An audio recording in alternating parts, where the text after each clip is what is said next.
What if the most destructive force in our lives isn't a looming threat or a raging storm, but simply the words we choose to speak?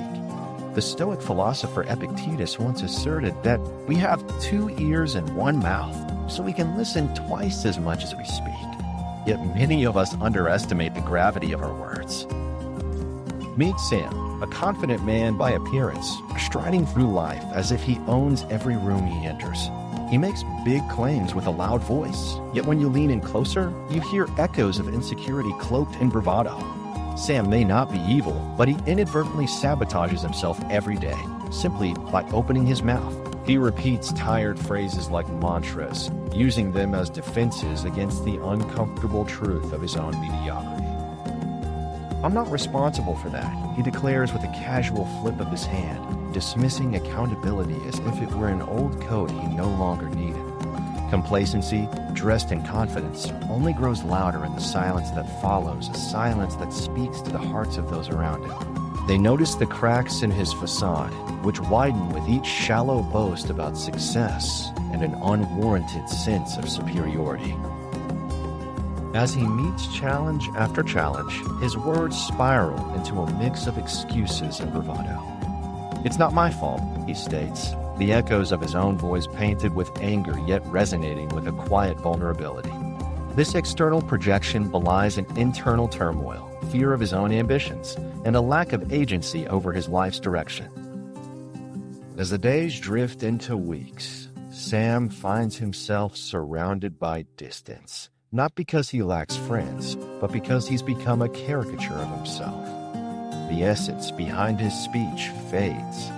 Each phrase, once a declaration, becomes a drawbridge, lowering to a castle built of fears and doubts.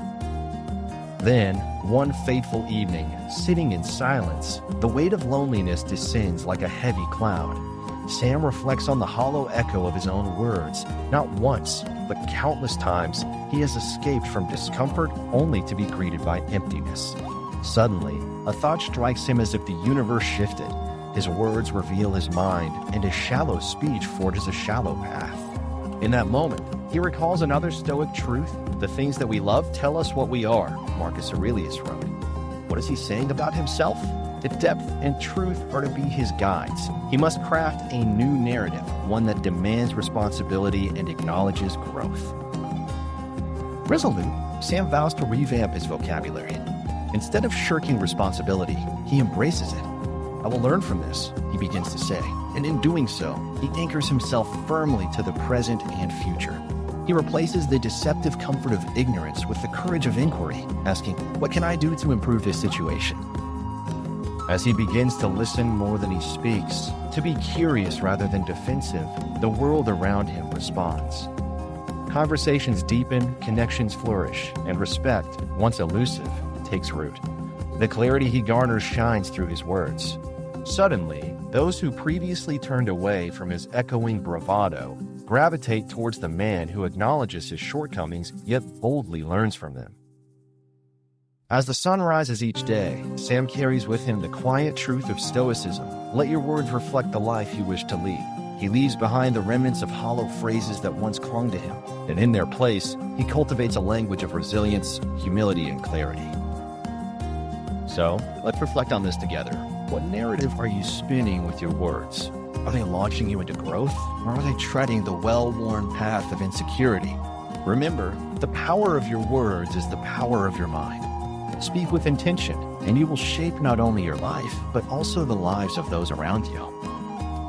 Let this be your insight. What we say governs our reality.